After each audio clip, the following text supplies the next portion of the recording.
It is time for us to rank the villainy.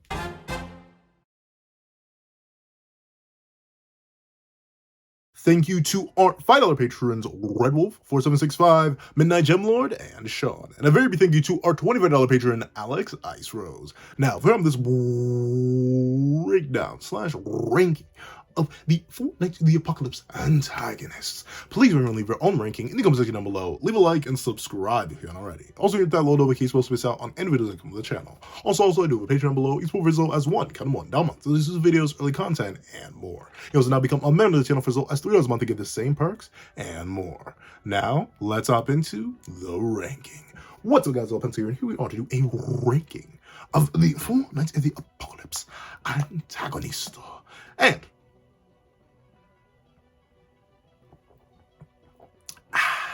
I wanted to be a good old-fashioned tier lister, because only 100 chapters deep. I'll probably do a more proper ranking video once we get like deep in there, once we get really deep in there, because then there'll be more villains to talk about, because there aren't necessarily too many antagonists. So we're going to even have a little bit of fun with this kind of video and talk about everybody in an antagonistic role, or anyone who ever played an antagonistic role, and we'll rank them too. Let's not waste any more time. Let's hop right into it. Enemy, ready? 3, 2, 1, go.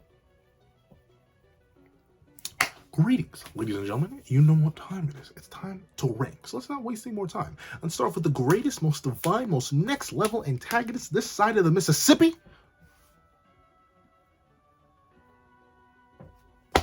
Monster Bird. Remember when he beat up Meliodas? Stole his lunch money? Yeah. That's why he's the best villain in the verse. Anyway, moving on to the next antagonist. We go to the next antagonist. Hold on, let me see who's over it. I don't want to talk about the GOAT yet. We'll talk about the GOAT in a little bit. But let's see who I really want to speak on real quick. You know what? I'll put Nasians when he was feeling a little bit beastly in great. Because here's the thing, right? Nasians, as a very early series antagonist before he became the soft best boy we know him as today, he was actually like mad creepy. Like, I ain't gonna lie to you, him showing up and like dropping Percival like that in his first appearance, having the title of the mad herbalist, like low-key, bro's kind of cooking with a title like that. Like, you can't tell me that didn't seem a little bit intimidating. And like, I still remember, I'm so happy that I've been reviewing Fortnite since chapter 1, because you can really go back and see me evolve and journey with this series. Except for like the short time where I was gone for a bit. I couldn't record, so I had some future knowledge. But Nazis had us all theorized. We thought he was Eldris Singelda's kid or something like that. We thought he was something else. We thought he was something different. We thought he was vampiric or something like that. We thought so many different things about Nazis at the time. And as an antagonist, he really worked. Mainly because like he was a soft antagonist. He wasn't actually like out here slaying people or anything like that. And the reason he's only in great and not divine is because, like, sure, he had a really cool design, a really cool appearance, really cool ability and all that, but he was an antagonist for like 3 chapters, if that. When it was revealed that he was a victim, like, all antagonism really left his body. And even then, he didn't even actually really do any harm to Percival. In fact, he just gave him more hair and gave him a lot of energy. So, like, the reason he gets the points in great is because of all the positive perks that he has, but the reason he doesn't get divine is because his short-term villainy is just that. It's short-term. He doesn't necessarily get too much out of his little miniature villain arc, if you could even call it a villain arc. Now let's see. Who next? You know what? Donnie has an antagonist. Can I call the Donners an antagonist? I'm going to call the Donners an antagonist. He was alright. Like, legitimately being completely...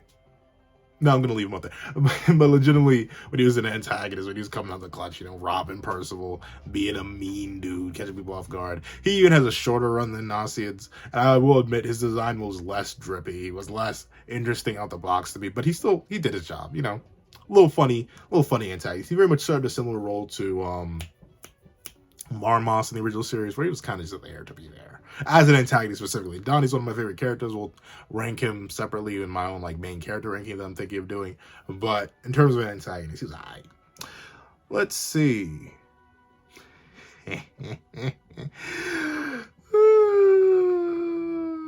We'll put him in kind of cheeks. He had enough of a presence, like the weird fairy doll thingamajig of Taliskers. I'm pretty sure it is just Talisker.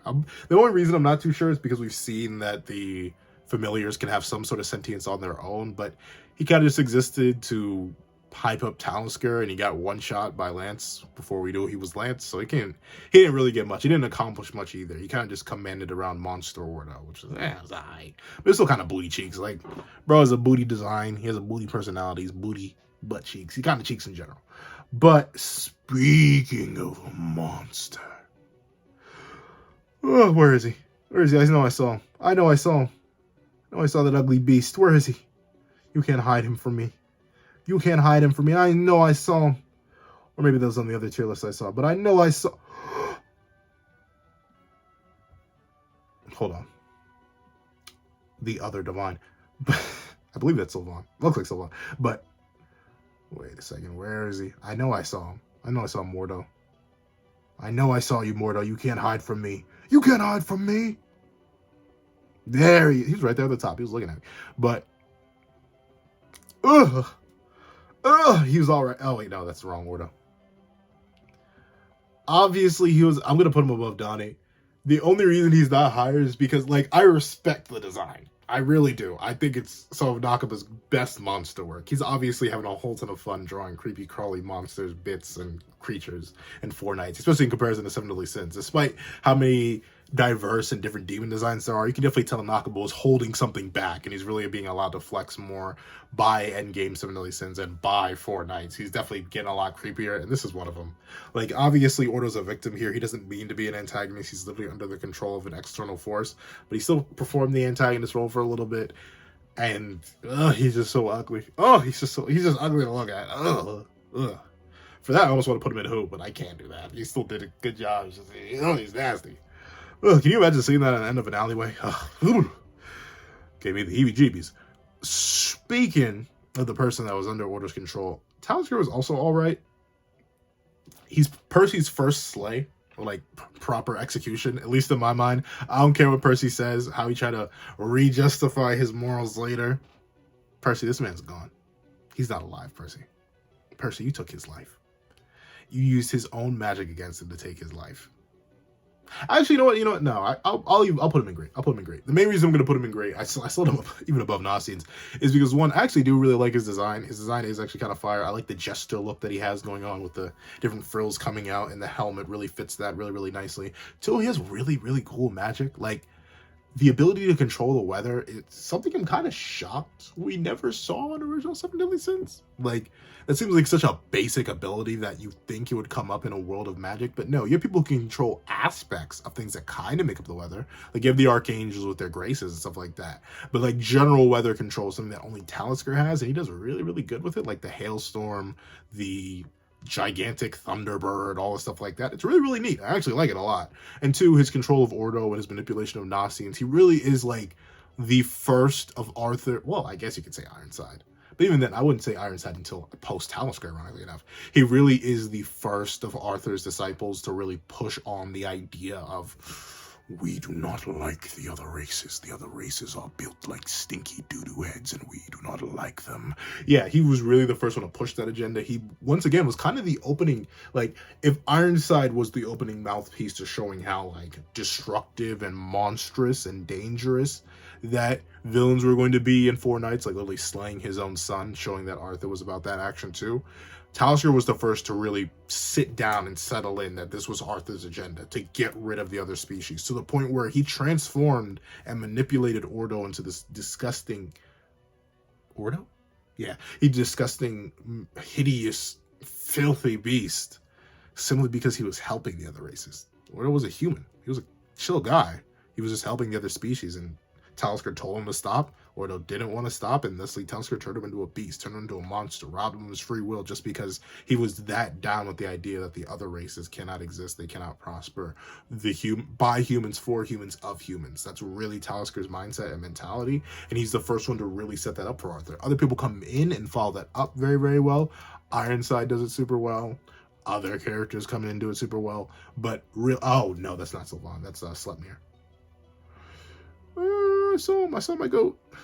Look at that sneer. You know he's the best villain. But in terms of like introducing that agenda and doing it really well, along with having a solid design and a cool magic, I gotta put him in great. He was an antagonist through and through. He had no redemption, and he got one shot by Percy. The guy, I can't knock his hustle. He did a really, really good job. Solid antagonist. Let's see. we talk about Divine. I kind of want to save these two though. Like these two have such good discussion. Him too. Oh, so many good discussions. But let's go on to another kind of cheeks one. The Maid, which was actually a weird demon thing, familiar, whatever, of Ironside. I mean, it's alright. It's cool, I guess. I mean, I like its demon design. Okay, I don't know. Not much to necessarily say about that. It was neat that I wonder how long of a game it played to really assert itself as Ant's maid and attendant and stuff like that. I wonder how long ago Ironside planted it. They're like it's more interesting of what it could have done or what it could have been than what it actually is. So I'm gonna have to knock in a couple points on that one. But still, it's all right. All right, it's solid enough. It's solid enough. Now let's see. Let's take a good look at a Golliander. What do we want to talk about next? I gotta say, why are there 2 Ironsides on this list?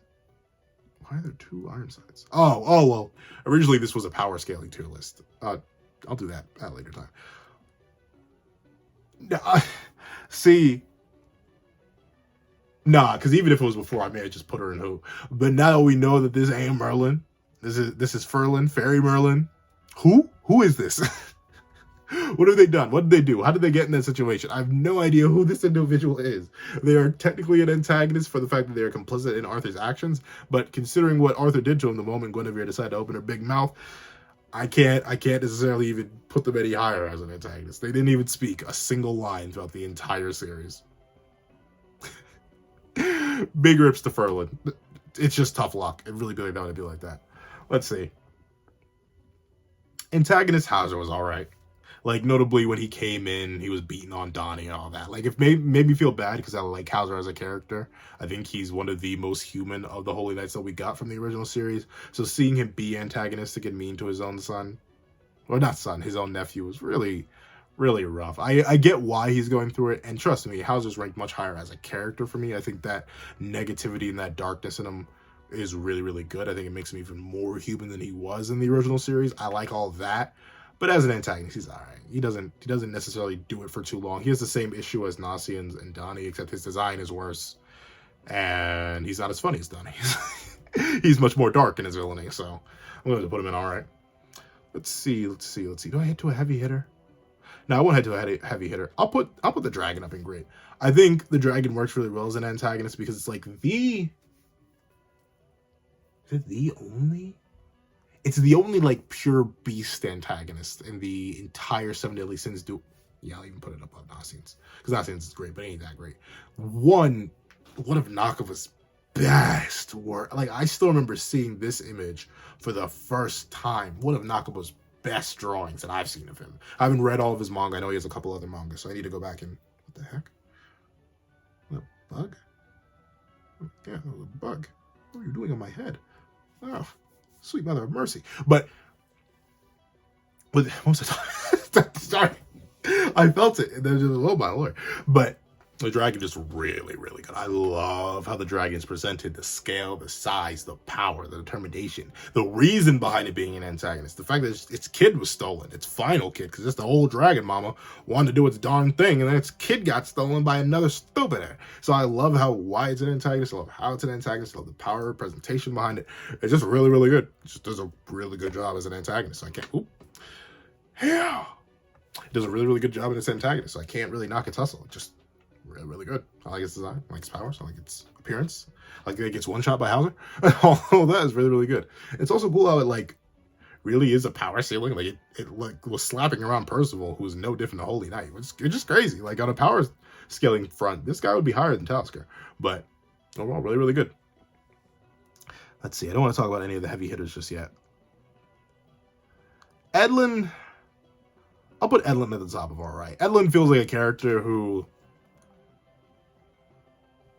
I feel like he was meant to be more, but he became too pathetic too quickly. That's the thing. That's a big thing with certain antagonists in certain series, where like they start off really, really strong, him leading a gang and all that, and having the respect and control, and like his manipulation, using his ability to get the dragon egg and all that. Like all that is really, really cool. But he loses control of his group so quickly. He gets babyfied so quickly. He becomes just Hauser's second essential surrogate son again really, really fast. Like, I don't know. He's all right in the fact. I think he has a solid design and all that. I like his ability. The ability to produce fake doubles is really, really cool. But yeah, for that, I'll put him at the bottom. Agree. He's not like monster, a 2-page antagonist or just a drunk uncle. So like, I'll give him that. I'll give him that. He's still at the bottom. But he was more villainous than Nasians, even if we're only a little bit. I'll put him above Nasians. All right, well, I'll leave that. He's all right. He's neat. He's neat enough. He's neat enough. Let's see. Baby Dragon, another divine antagonist. But let's see. Guinevere, another divine antagonist. You gotta do Willikers, fellas. She is the ultimate antagonist. She's giving Arthur the plot. She gave herself over to Arthur. That is the plot. She's another divine antagonist. Gotta give it to her. Sleipnir was goated, but kind of cheeks. I don't know. He's kind of just there. I like his design. That's about it. Doggy.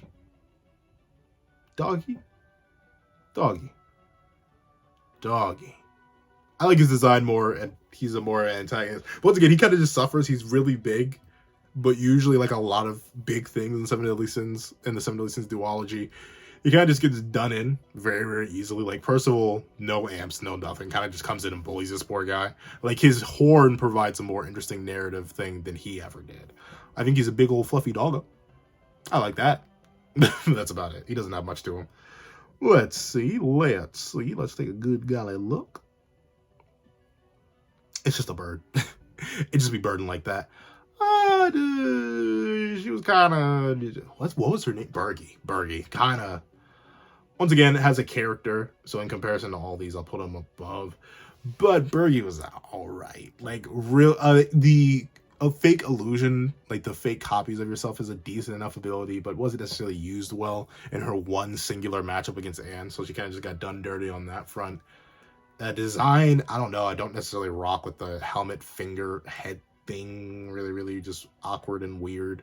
The magical staff was a cool idea, but she doesn't even use it that well, so kind of stuck out of luck there too.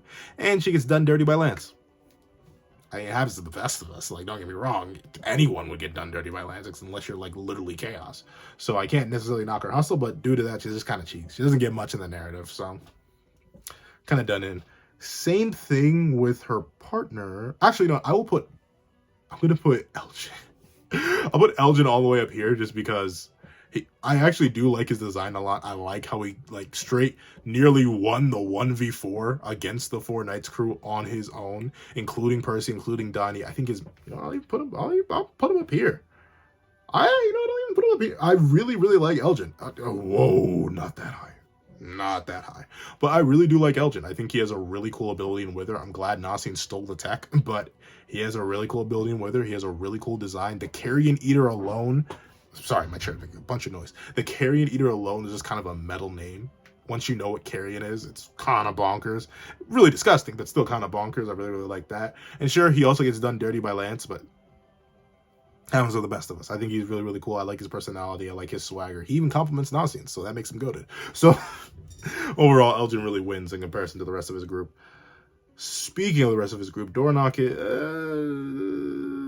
he's kind of boring. He has a cooler fight than Bergie, though. But does that put him in all right? I put him in all right. Do I put Bergie in all right? Can I really put Bergie that low? I'll put them both in kind of cheeks. I think his Dornock's ability, like, impact is cool and all. He has a really neat design, but he has, like, no personality. He's just a big meathead dude with impact powers. It's just, like, I don't know. He doesn't have anything to him that really puts him anything above kind of cheeks. I'm not going to lie to you. He's all right.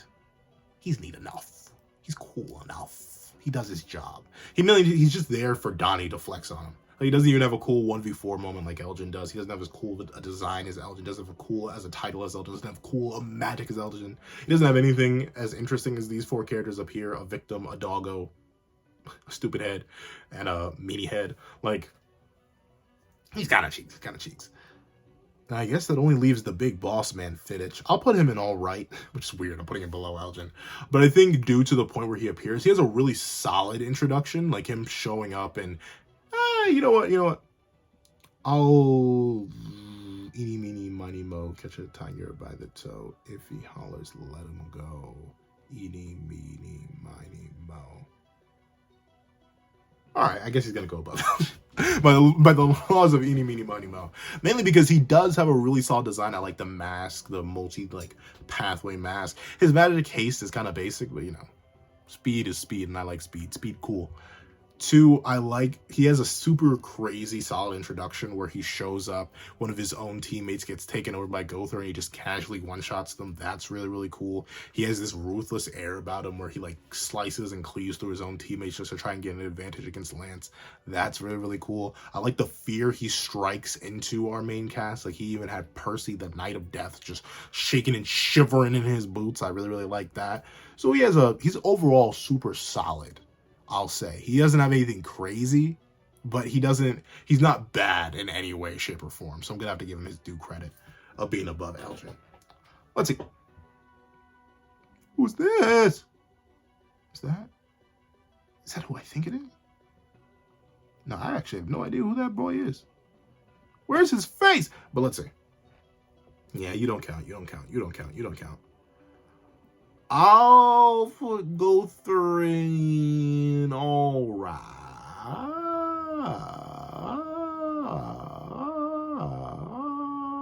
I'll put him in top over right. And the only reason I'm saying Gother counts as an antagonist is because for that short time we didn't know what his motive was, and he was leading that really creepy demon village. That's it. And also it's Gother. Gother's goated. Let's see. Lance? Actually, that may be nonsense. That even might go, but what is he? Goddess magic. But let's see. Lance never counts as an antagonist. I can't even try to nonsense that. Neither does Mel. Mel's good too. He's safe. Dreyfus, not in this life. Same thing with Hendrickson, not in this life.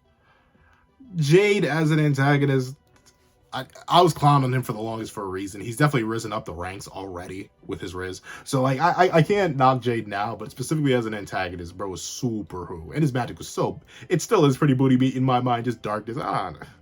Overall, he's definitely a big old who. I told an antagonist, kind of cheeks, because Percival got kind of in her cheeks. So, like, that's about it. Not really it. You want to talk about, okay, so our first, like, real divine antagonist. I'm kind of joshing on with those 4, if you couldn't tell. But the first real divine antagonist, Kion. Actually, no, I can't put him in divine. I'll put him at top of grade. Because the people I'm going to put in divine for real are not like Kion, even when he was playing antagonist on that level. But Kion came in as the most optimized, ultra insane, next level Decepticon.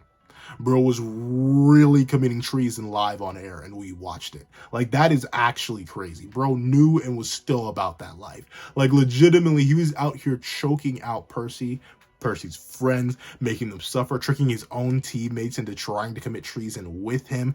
Bro got off scot-free, was out here trying to execute Gawain for simply existing, and nearly executed one of the Knights of Leona. Like, bro really came out menacing. Even his kit is kind of villainous. The fact that he can take your life away, or by taking your breath away, the ability to just summon a rock golem to crush you alive. Like, bro really is about that. I really like him as an antagonist. Now that he's part of the main crew, his antics have become less like, whoa, this guy's kind of something else. He's kind of scary. Now it's kind of just annoying. So I'm hoping he gets more further characterization away from that hypothetical starting role. But in the starting role, when he started off as an antagonist, he was chef's kiss. I like what he was doing. I like what he was cooking. I don't know what he was cooking, but whatever he was cooking, it was delicious. I like it. Now let's see. Does Gawain ever count? Can I count Gawain? Once again, I'll put her beneath Gother. Mainly because Gawain, she worked really well when she was like up against Pelgar and fighting Percy and like really showing off that proper arrogance, but she gets humbled so quickly that I can't necessarily put her any higher. Sylph, another divine, only under Sylvan himself. We'll see. Okay, I'm gonna put I'll put it above the Ancient Dragon. Despair Percy works really well as an antagonist, if you can even count it as that. I feel like it's hard to, but I'm gonna include it because I just want to give him a quick shout out. Despair Percy really, really works because of the mystery behind it, like the spooky, scary skeletons that really were. Despair Percy was amazing. The way he comes out the clutch, the way he drains Kion's life force from his arm, the way he lunges for Jade's throat, the way that he has a really cool fight with Tristan, that has a really good introductory fight for Tristan. All of it's really, really solid. But once again, he's a beast driven by pure instinct. He doesn't even speak a language we can understand. All that is really, really cool, but doesn't put him above any of the real villains, like the real proper antagonists, like these four right here. Let's see. Gil Thunder, never an antagonist. Never an antagonist. We can talk about Chaos Melascula. Chaos Melascula's alright. I know it feels weird not putting her above. Does Nausea slide down? Nah, Nausea's too goated. But I like her design. I'll put her at the bottom of grade. I'll put her at the bottom of grade.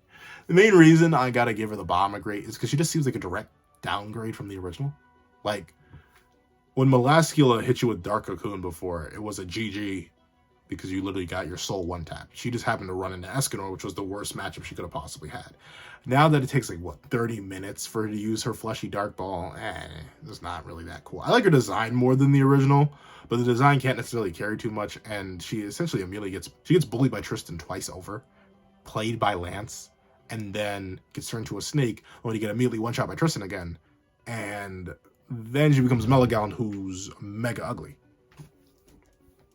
So, like, she doesn't necessarily get me many brownie points out of me. She kind of feels like a waste for what she could have been. I'm going to make a wasted potential video on the Chaos variants. Probably individually, because I have so much I would want to talk about with both of them. Let's see. Speaking of the other Chaos variant, Chaos Gallant. This is my biases. Okay, I'm purely being biased here. I love Gallant. And he's still the same goofy, lovable madman that he is always. So I'm going to put him up there right beneath Kion. I love his fight against Gawain, where he really, like, shows off his amp state, his new durability, being able to eat Gawain's hits like nothing, like breakfast, lunch, and dinner. I love seeing him recover from it, only to get blown up by Percival. I think it's really, really cool. He has a really cool personality. The only thing that holds him back from being higher than Kion is because his design. I don't like it. I really don't like this weird insect Gallon design. His personality and my love for Gallon from the original series really carries him here, I won't lie to you. Let's see. Let's take a look. Ironically enough, I'll put him in all right. You know, Tristan didn't mean to be an antagonist. It happens to the best of us. And I think Snake Melascula, same place as regular Melascula. Side. No Melagallon? No Melagallon? No Goodagallon? Yeah, no Melagallon. Oh, there's Melagallon. We'll put Melagallon. Yeah, I like just the design. The design, they lose. Melascula pretty much is the personality there, but I think the design just drops it below Chaos Melascula for me. I mean, they do fine. I like seeing their awakening of Demon Tristan, but that's about it. They don't do anything too crazy, too bonkers. Not in my mind. Let's see. Another one. All right. So this will be our first proper divine antagonist, because Sylvan should be in a tier beyond the divine. He souls the verse. But realistically, as much as I love to clown on Jericho for the case, really couldn't get the original, so you had to go for the remix when the remix was like 10. I still think she works really well as an antagonist. Her power set has been pushed through the roof. I think that's really, really cool. I like her armor design. Obviously, Timeskip Jericho is like inarguably Seven Deadly Sins' best girl design-wise, so argue with a wall. Oh, you see that wall? You can go argue with it. If you don't believe post-time Skip Jericho is the best Jericho and best girl design-wise in all Seven Deadly Sins, you can see that wall right there. You can argue with it all you want. You'll argue with it. I bet it'll have a great discussion with you. More of a discussion than you'll have with me. So she also gets the bonus points for that regular base design. Like the magical ability upgrade. I like how she treats Gila. I like how she still has that, like, respect for her original kingdom. And I like how she knows that she's wrong. And she's even disgusted with herself over her true feelings and stuff like that. But still, she's willing to commit hard enough to embrace them because Arthur is able to promise her something that she couldn't get anywhere else. So yeah, I can definitely respect Jericho and her hustle, even though I think, Nagaba, you're a despicable individual for doing that to her. How you gonna take her and do her like that? But let's see. Gila never counts. Neither variations of her. Demon Tristan, I feel like I can rank it as antagonist. I not really though. He's still always he counts as antagonist. If so, he's gonna surpass Kion. The swagger, the design, the style, the ruthlessness, all of it. Even the way he talks. Even if I don't like that he talks, it's just goated. Like I just love Demonic Tristan. He's really, really cool. Let's take a look at Up? Are we left with only the divine? I think we are. Yeah, because he's not an antagonist. You're not an antagonist. You're not an antagonist. You're not an antagonist. Nope. Nope. Nope. Nope. Nope. Nope. Nope. Nope. Nope. Nope. Nope. Nope. Nope. Nope. Nope. What is this? Who are you? Oh. If you couldn't tell by my reaction, he's a who. He's the guy that sent out the big spears that Gother had to redirect, and the one that got rid of Ardbeg. There's my goat. That's the other one I need to talk about. But I think that's it. I think we only have the divine villains left. Might as well open up with a slam dunk of one I never expected I'd like as much as I did. Yeah, Ardbeg was kind of crazy. But then again, no, he stayed as a villain the entire time. Like, sure, he saved Anne in the end, but still. Like, he has such a tragic story to him. He's one of the, like, quickest cases of knockoff making me feel attached and feel bad for a character. He also works to add, like, that mystery and villainy and that ominous nature behind Arthur. Just because I still don't 100% think that attack that happened on his village was 100% organic. I 100% believe Arthur orchestrated that in order to get Ardbeg on his side and get his ability, because it's just too convenient. He appears way too quickly after that massacre. So I think that's really, really cool. I like his design, both his armor design. I like that he has a big old fluffy doggo with him. We love the doggo. And I love he has a really interesting ability. Sure, is it a bit weird? Yes, but even still, it's a really cool ability, the ability to reverse age. Sure, it doesn't work too well against a majority of our cast, or our original series cast at least, because they're all like thousands of years old, if not hundreds of years old. But still, really, really solid ability, really, really solid character, really, really solid end to the character. Overall, chef's kiss divine villain. Let's see, who do we want to talk about next? We really, like, I think all we have... I believe all we have left are you.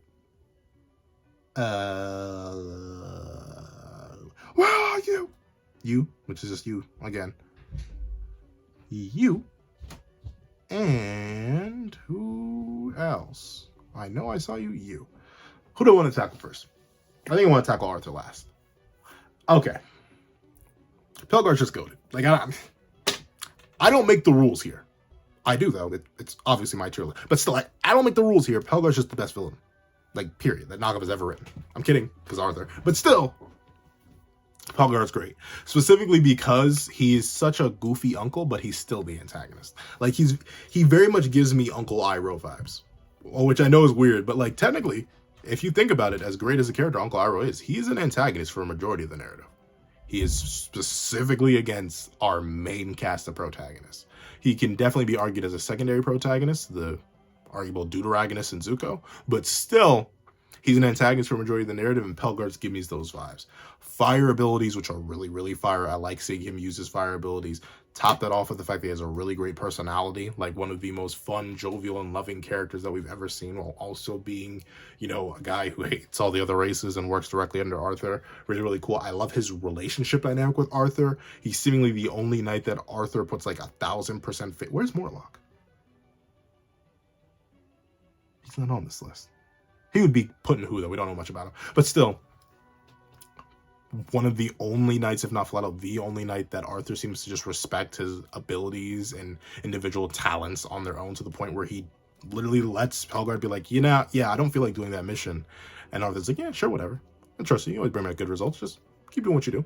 I like really seeing that dynamic. His dynamic with Percy is one of my favorites, like, that I've ever seen with a main character. And like Uncle-esque character dynamic, I really like how playful and loving he is. I love how he treats Gawain. Like, sure, this is one of the four Knights of the Apocalypse, one of his main enemies, but he sees the potential in her. He sits her down and really humbles her and is like, here, this is what you could do to be better, so be better.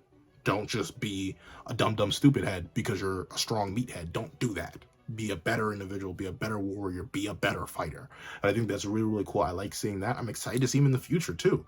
He also has that really interesting dynamic with Ironside, where he seems to be the stronger of the two, despite being the more lighthearted. And he seems to get a whole lot more respect, too. Overall, Pelgar is just really, really good.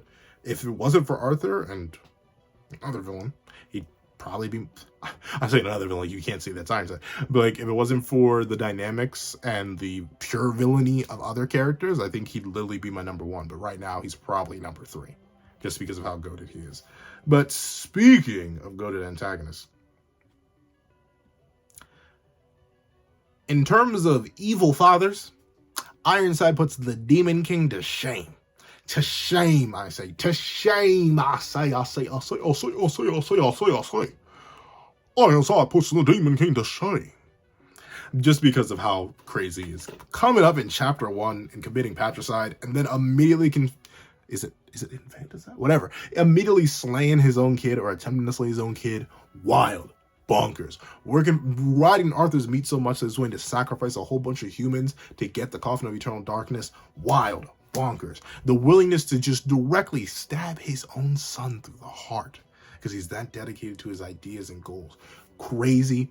Bonkers. Seeing his relationship dynamic with Arthur and how Arthur just kind of patty cake baker's man, that man, like straight up tore his insides out, but all healed him. Really, really cool. I love seeing their dynamic, as unhealthy and as strange as it is. Really, really cool. Love that.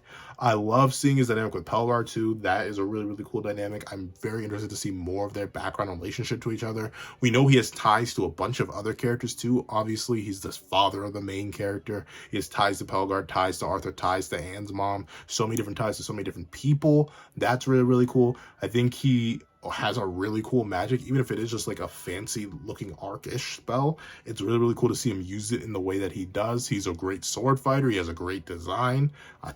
Just look at this beard, bro. Just look at the beard. Like, overall, he's just an amazing character, an amazing villain, and I can't wait to see more of him. And especially with the extra layers that are being added to him through Diodra and that whole side story, I'm really, really intrigued. His background, his history, why he became a villain, why he's acting like this, we don't know everything, but what we know right now already is super duper interesting.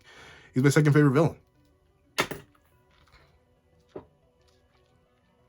You know who number one is. Like was it ever in doubt? Was it ever something that crossed your mind that it could be anyone different? The goated king of chaos himself, Arthur. I love him. He's fantastic. One, I like his new redesign. I do wish he had aged at least a little bit. I get why he doesn't. He's literally a timeless being. A being beyond life and death. Obviously, age will not affect him anymore.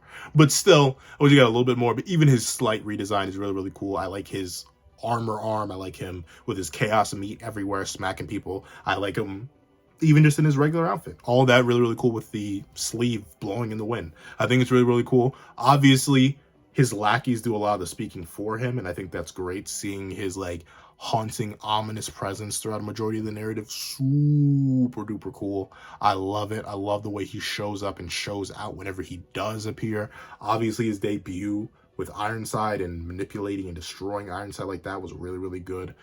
His relationship with Pelgar is super duper interesting. His relationship to the knights in general, like, he seems to have a direct tie in one way or another to all the major knight antagonists we've had so far, from Ardbeg to Talisker, all of them. He has really, really good ties with all of them. I like seeing that, seeing the craziness that he has when he deals with Ferlin, and seeing how he deals with Guinevere. I like that. The fact that he's not actually a case holder is amazing. I love that. His powers are obviously cool as all get out. They're really the coolest powers in the entire verse, and he has a really, really cool battle against Meliodas and Lance.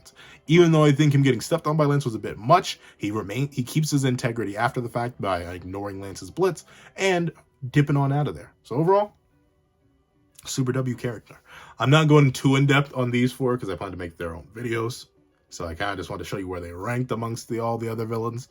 So don't get too mad at me about me not talking too much in depth about them. But, however, those are my thoughts. This is my tier list. Let me see. All right, let me remove the joke ones. Let me just get them out. Let me just get them all out of here. Let me just get them all out of here. Let me stop lying to you. You know who the number one really is. You know who the number one really. Come on now. I know the truth. Let me enlighten you real quick. Let me show you something. Let me show you a truth amongst truths. Come on. You know Sylvan's the best villain in the entire, in fiction. fiction. He's the best everything in fiction. So still Vaughn's the truth. However, there we go. That's my ranking. Let me see. Let me make sure it's all ordered.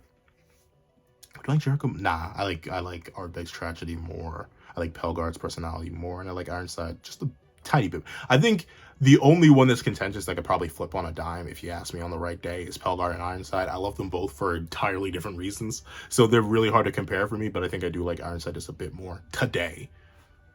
Don't be shocked if I switch up. But, yep, Demon Tristan works really, really well there. Yep. I kind of want to put Elgin above, but I got to give Talisker. Now I'm putting Elgin above. This is my list. The Spare Percy, yep, the Beast of Burden, yeah. Everything's good. Okay, I'll put the bird at the bottom. There we go. Now everything's all nice and ordered. All right, that's what I think. Please leave your own ranking list in the comment section down below. If you made it all the way to the end, leave Chaos Pencil in the comment section down below. Because this is a 40-minute video. This is long. So, if you've made it all the way to the end, Chaos Pencil down below. Thank you so much for watching. Remember to like, share, comment, and subscribe. Make sure the notifications miss out on any videos that come to the channel. Also do the Patreon below. Each one for as low as $1. Cut them on down month. Exclusive videos, early content, and more. You also now become a member of the channel for as low as $3 a month to get the same perks and more. Now, thank you so much for watching once again, and I hope you guys have a wonderful day. This is Zago the Pencil, writing off.